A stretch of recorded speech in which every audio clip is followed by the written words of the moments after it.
Hello, and welcome to another edition of BNEWS In Depth. I'm your host, Rich Halsford. The state restrictions have been lifted, the weather is warm, and people are looking to return to their favorite restaurants. However, after a year of shutdown, there are some challenges facing the industry. The state of restaurants in Burlington is the subject of this month's show. We'll talk to Osteria Nino's Director of Operations, Luke Beardslee, about both the challenges and opportunities he's seeing facing eateries. We'll also talk with Burlington Economic Development Director, Melisa Tintocalis, about what the town can do and what help is available from the state and federal governments. We have a lot to cover, so let's get started.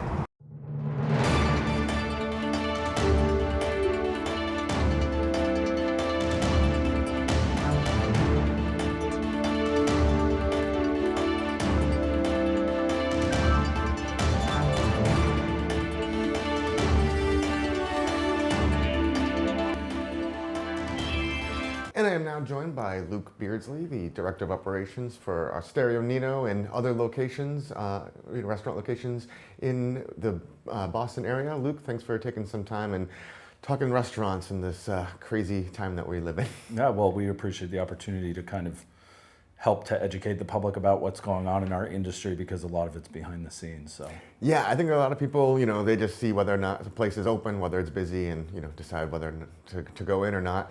They don't realize kind of all the work that goes into making these places work, especially with things changing as they are.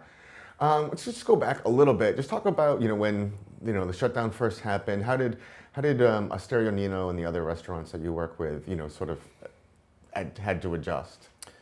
So we have a bunch of restaurants in Boston and then a few outliers in the burbs, Burlington, Osteria, Nino, and most of the units we ended up closing, at least temporarily, thinking that the shutdown was going to be somewhere from 2 weeks to a month. It was kind of the original thing that the original premise we were operating from.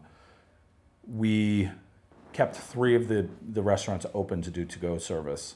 One of them ended up not getting seeing a lot of business, so we transitioned over to another one, the Cambridge, Massachusetts. We have the Summer Shack restaurant there, and they started doing to-go. Everything was to-go. There was no in-person dining, so Cambridge Summer Shack did really well.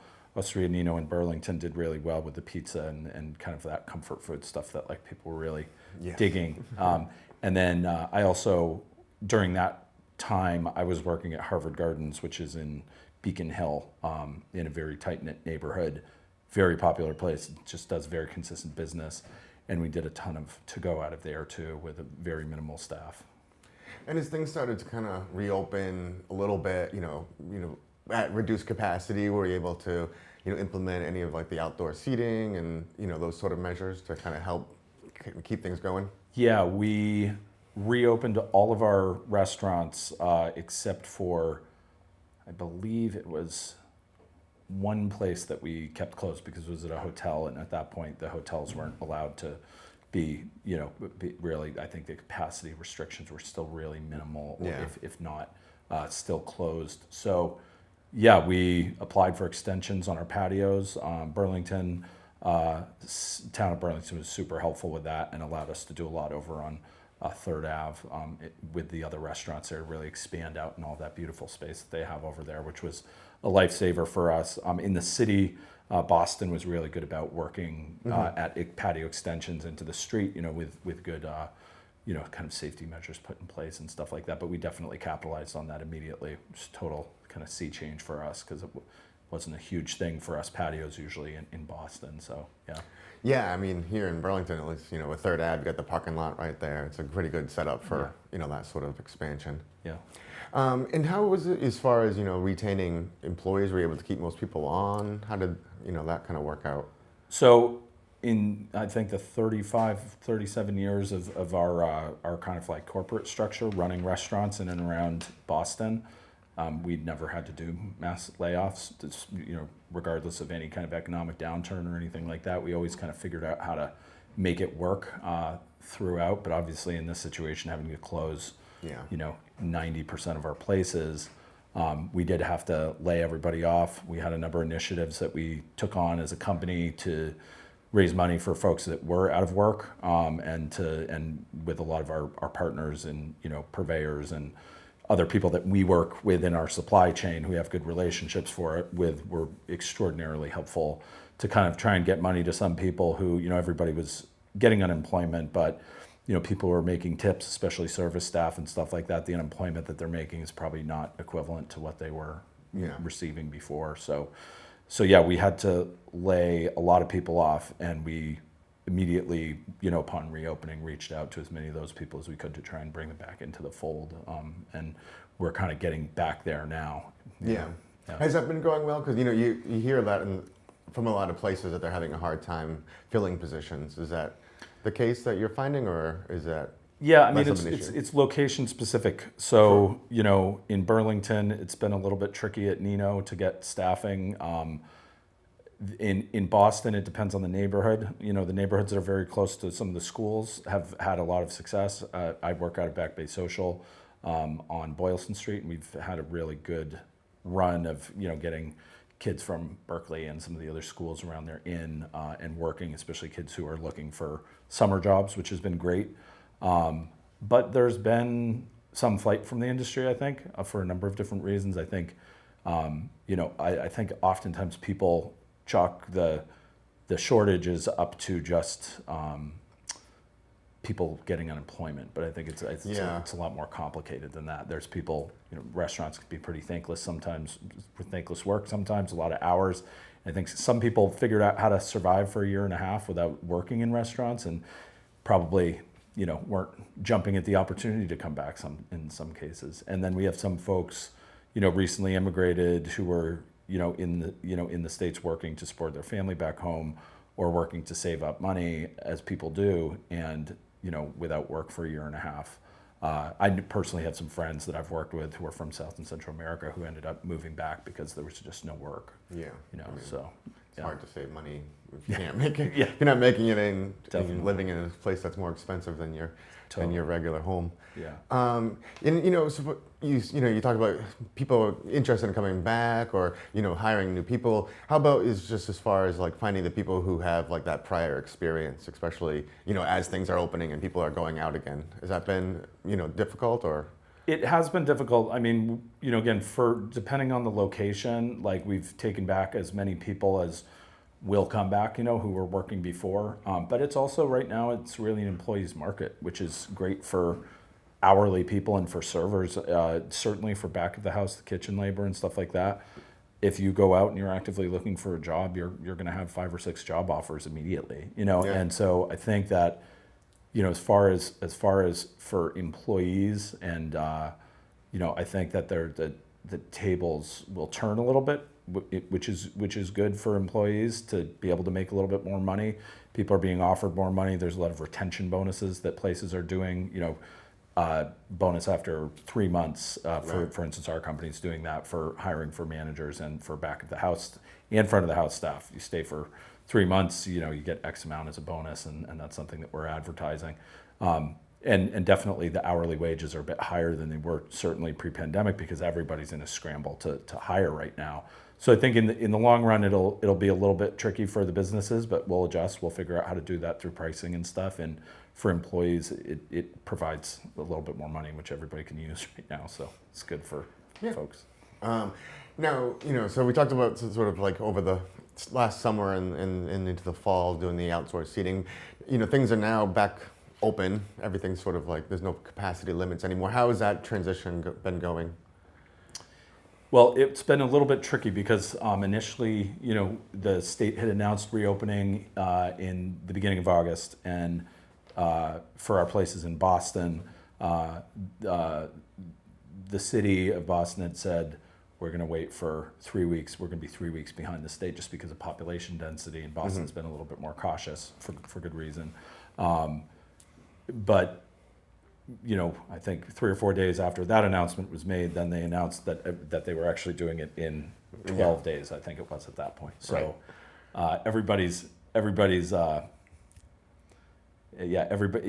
was a little bit crazy, trying to get people hired and trained up in that short period of time for reopening, and this is one of the reasons why I appreciate the opportunity to chat absolutely. with you and with people in Burlington. We've done some outreach in Boston too, just trying to play catch up for us. We are doing our best to get staffed up, and obviously our industry is predicated on providing people with a great experience, great service, and right now we're doing our best to do that, but things will take a little bit more time, and we will be training staff constantly. We're in a situation where staff will train for their week or two depending on their experience level, and then they're on the floor, and most likely within that first week that they're on the floor by themselves for front of the house, they're training some more staff up. So we're really doing a lot of catch up right now, and I think for people who have not worked in the restaurant industry, sometimes the expectations of going directly back to 2019, when you would go out to dinner, and that set of expectations you had in 2019 will probably take a few more months to get there, and to be back at that level of kind of operational kind of efficiency for us. So just bear it in mind when you go out. A little patience is a good thing. Yes, for sure. You just be happy that you get to go back out and eat at a restaurant again. Yeah. I mean, that's what I'm excited about. Yeah. So. No, and we're super excited about it. We're super excited about it. Everybody is, it's like phenomenal because it's been so challenging, and there's been the PPP money available, which our company's capitalized on to keep people employed, which has been great. And really, but now we're actually seeing those Fridays and Saturdays, get busy, and doubling kind of what we had been doing prior to reopening with the expanded seating and everything. And so we're really happy to be getting back there, of course, yeah.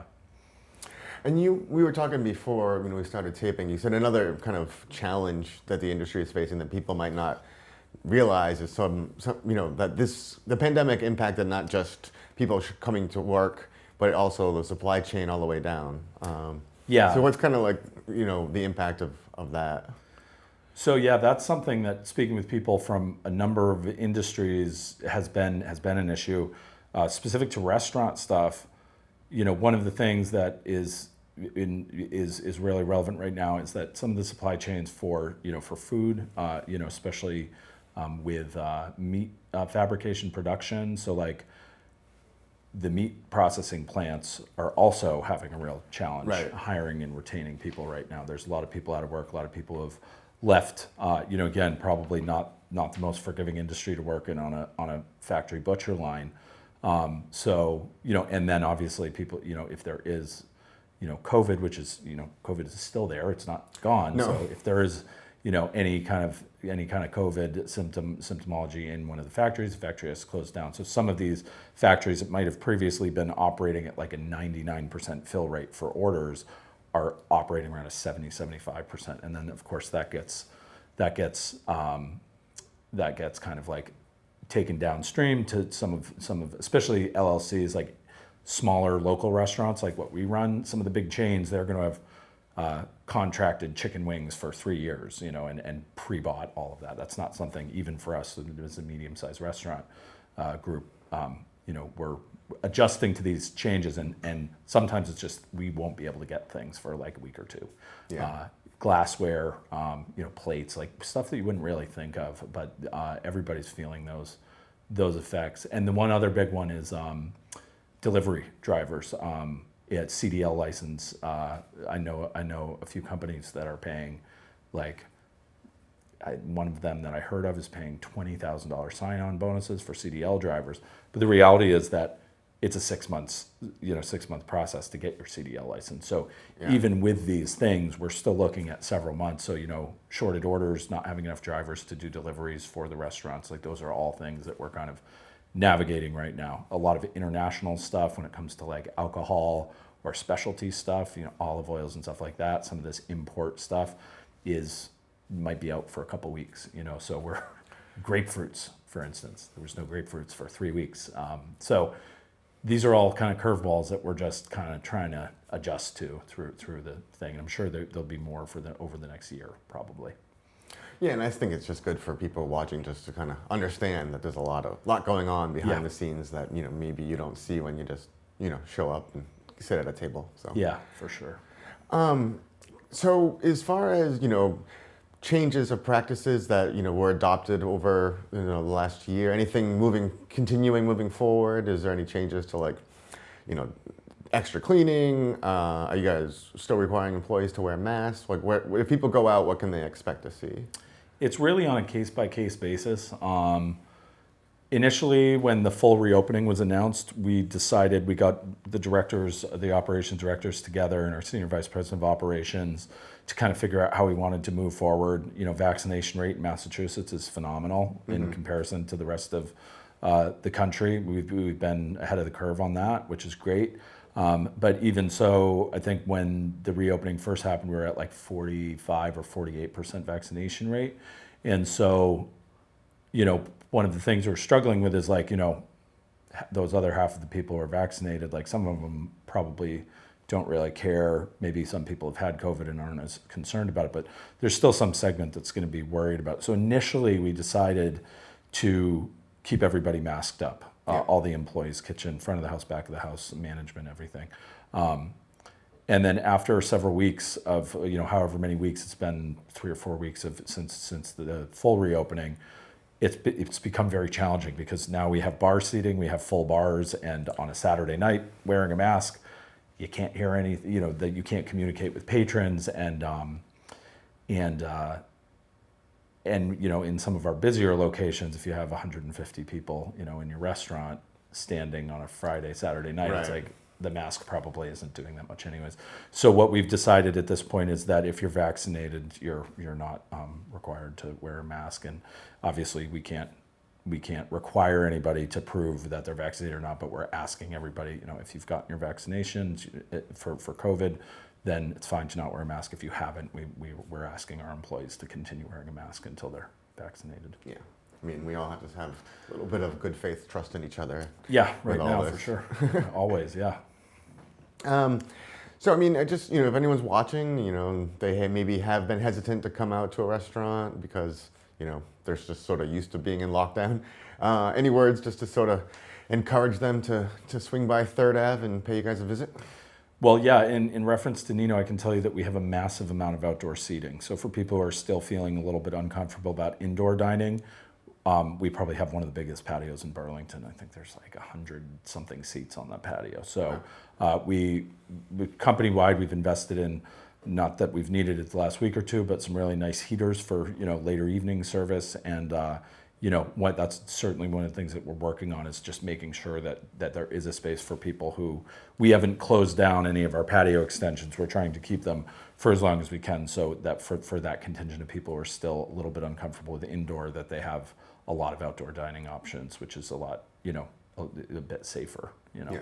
And you should be able to keep doing that for a while now, because it was just yesterday that I think the governor signed a bill extending some of those provisions, including the outdoor seating. Yeah, so I mean, I think it's going to depend on the town kind of jurisdiction. In Burlington, the city's been phenomenal with us in trying to navigate this whole thing. They've been super responsive and helpful, and their development team at the town of Burlington has been great.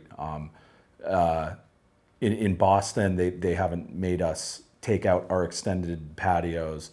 People have invested businesses have invested a lot of money into doing these patios, buying extra patio furniture and heaters and decorating them, and buying jersey barriers, which aren't cheap, and then doing all of the approvals through the city. Like, there's a lot of work that's gone into it. So the hope is that they're going to allow us to continue through the season, which it seems like everybody is.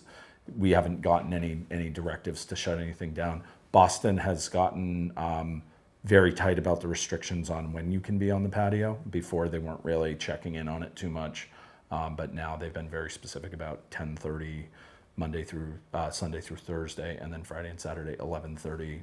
Physically, there can't be anybody on the patios after that time. Gotcha. So, yeah. All right. So, big takeaway: you guys are open, ready for customers.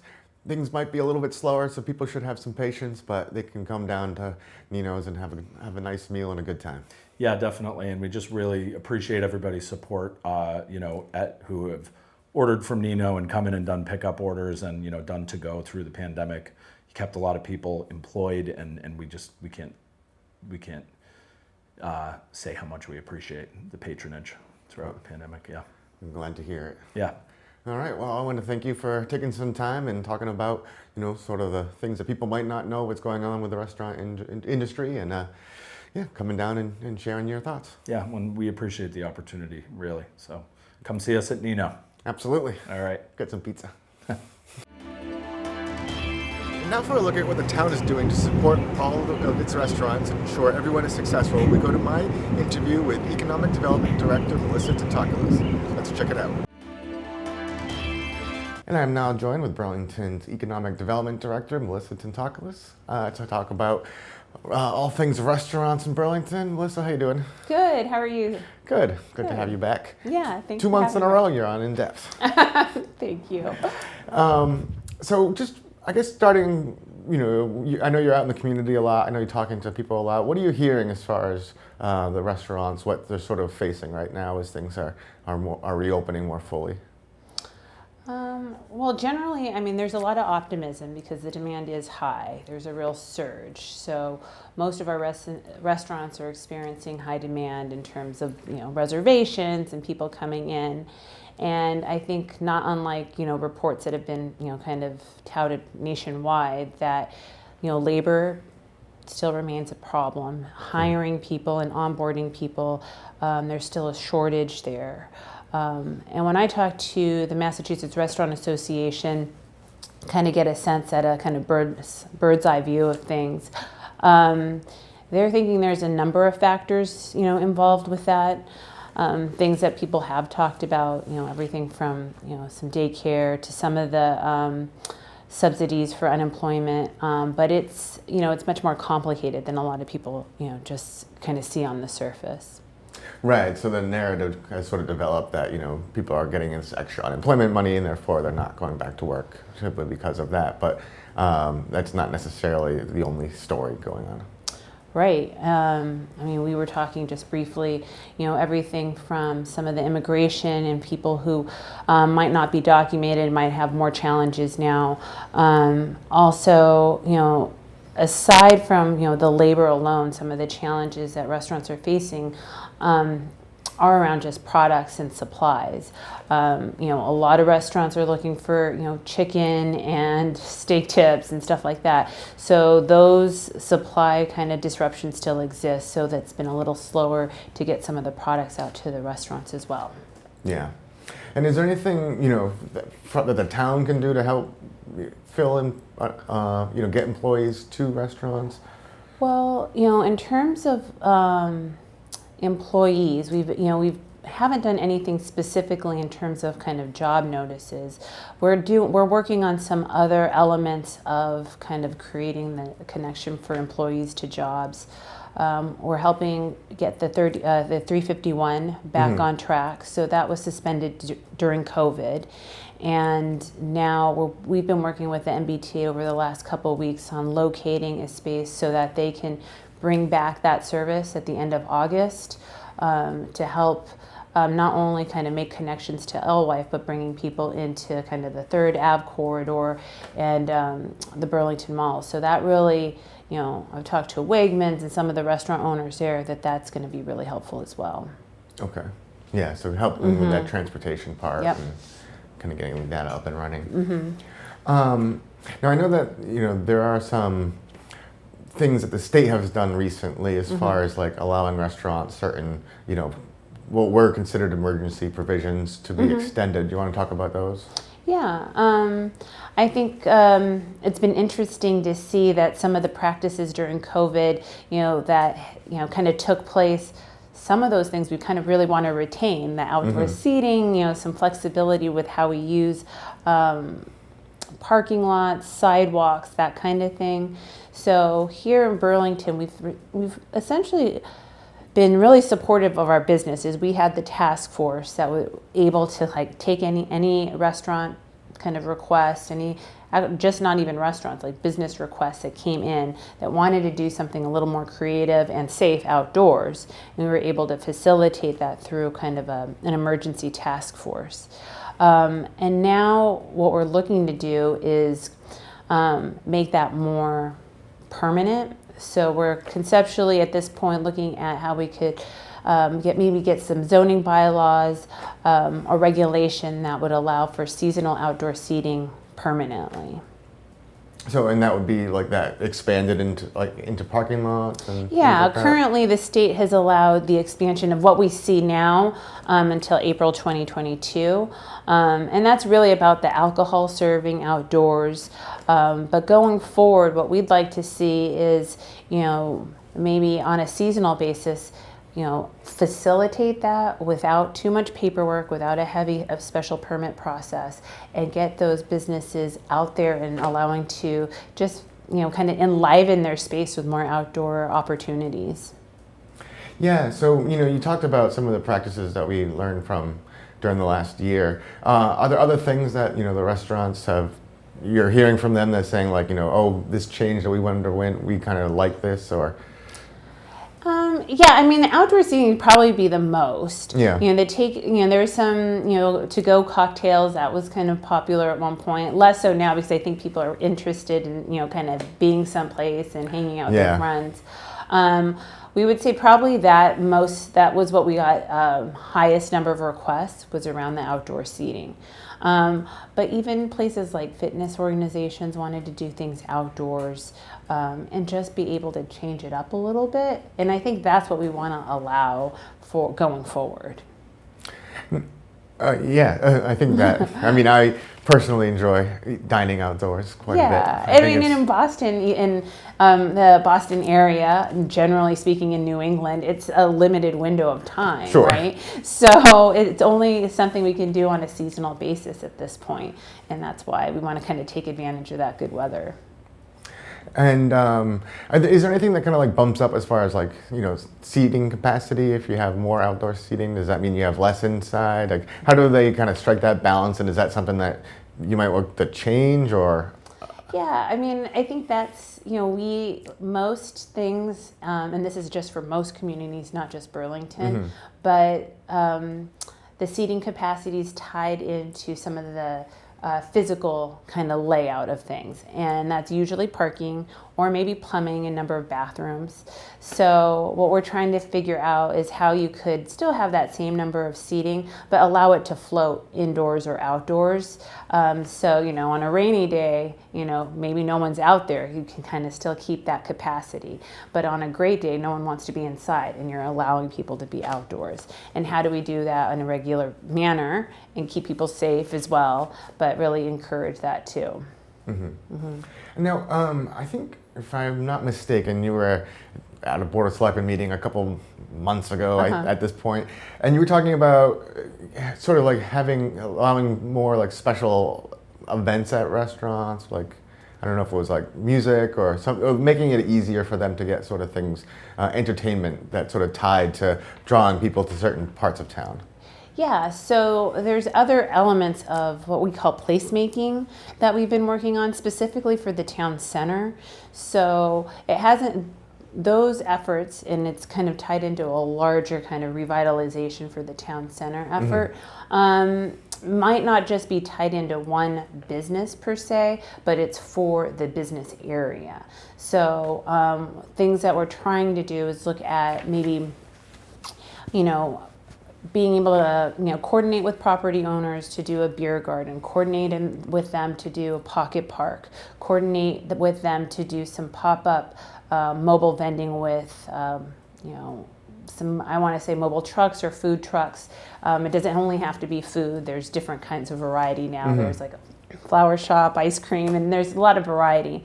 But if you can set it up that you use your outdoor space or parking lot, and it's not, the uses are complementary to your brick and mortar, but kind of engender new foot traffic, and that can also be with entertainment, but we're looking to try to kind of set the stage for those types of activities.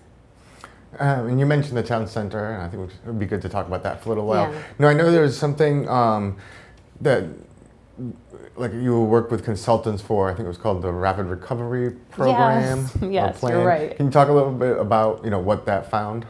Yes, it's the a local rapid recovery program. There we go. And that is through MOBD, which is the Massachusetts Office of Business Development. And we had submitted a proposal, and we did get awarded money it was actually $35,000, and we worked with Nelson Nygaard, and that's a consulting firm that does planning, traffic analysis, kind of a mix of various consulting services. And we really kind of targeted the town center for this effort, and they did surveys of businesses and really looking at how COVID had impacted small independent businesses and then what could be done. We were fortunate in their findings that for us in Burlington in the town center, there wasn't an extreme number of vacancies. Most of the businesses survived through COVID. Good. And that was kind of one of the highlights of the findings that was pretty positive. And that was probably because our property owners really worked with with their tenants to really keep them in those spaces. Mm-hmm. Going forward, though, you'll probably be hearing a little bit about this, Rich, but we're outlining kind of 5 to 10 things that we can do. And this will tee us up for funding that is coming through the state. And it's funding for storefront improvement programs, maybe it's some signage, so with this effort from Nelson Nygaard, now we have the data and they have the recommendations that we can say, hey, back to the state, we were selected for this program, here are our results, and hopefully we'll get funding to implement those pieces.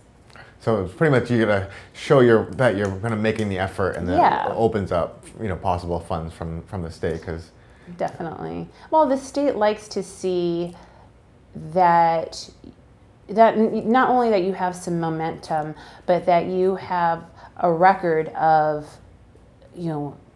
doing the money and doing the job, and then really kind of producing results. And that's what we've been able to do. So it just puts us in a better position going forward. Right. Staying on the town, it's not specifically for the town center, but I know that one change that was made recently was to the town's alcohol policy, and that also, getting back to seating capacity, they lowered the limit quite significantly for how many seats a restaurant would need to either get a beer and wine license or all alcohol license. Talk about how that will help, especially smaller restaurants.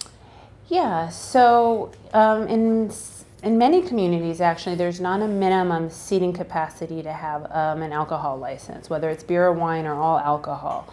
In Burlington, we had a very high threshold. So that really kind of results in only the larger, maybe corporate kind of restaurants with high capacity seating would benefit from getting these, make it easy to get the liquor licenses. But going forward, they've reduced it so that more small mom and pop shops could have an alcohol license, beer and wine, and kind of complement that with kind of the food service that they have in mind. And it just increases the opportunity for small businesses to, create an environment people want to come into, because a lot of the time for food, especially if you're looking at kind of indoor seated dining, whether it's Italian dinner, you want to hang out and have a glass of wine, right. You just want to have that option. And now the Board of Selectmen has made that amendment so that that's possible. Yeah, because I think it would be hard for people to envision an 120 seat restaurant down next to True North Coffee or something. Right. Right. It's a little tight down there. Yeah, it's a little tight down there. But yeah, I think in terms of there's a couple different concepts that have not that've been floated out to me. I'll say. Some Mediterranean concepts, but they are independent owners, and they asked me specifically, how many seats would I have, and I was like, well, now with the new regs, the seating and the restaurants are looking at, up to, I think, what they were looking was 50-seat restaurant, but that's possible now, which is exciting. Yeah, because I reduced it. I think it was 120 to down to 30. Yes, 120 down to 30 for all alcohol license. Obviously, when people think of Burlington, they think, it's got a lot of restaurants, and it does, and you actually have the numbers with you. No. I know you came prepared, so just give people a sense of just like how much of Burlington's business is made up by the restaurants, and how many employees they, when they can hire them, Yeah. usually have. Yeah, I thought for, just our conversation today, it'd be interesting to just pull like what we have. And based on our data, we have about 120 food establishments, kind of restaurants. Maybe not all of them are full-on seated restaurants, but casual dining. And that makes up about almost 6% of our business establishments would then be classified as food service, eateries. And then I thought, okay, let's pull out, how many people does that really employ? And for Burlington alone, those establishments employ about 2,500 people. So yeah, it's a good, it's really part of, our economic profile, hospitality and, restaurants, this amenity base that we talk about, kind of sometimes abstractly, we have the amenities, but what it really is, it's 2,500 jobs in town.